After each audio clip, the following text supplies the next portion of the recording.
ఇవాళ చపాతీలోకి కాంబినేషన్గా క్యారెట్ బీన్స్ ఫ్రై అండి.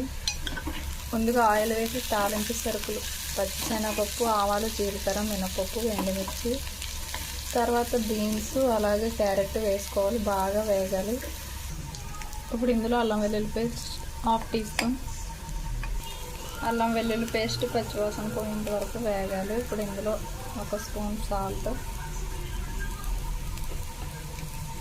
అలాగే 1/4 టీ స్పూన్ పసుపు వేసుకోవాలి. ఇప్పుడు ఇందులో కారం వేసుకోవాలి, 1/2 టీ స్పూన్.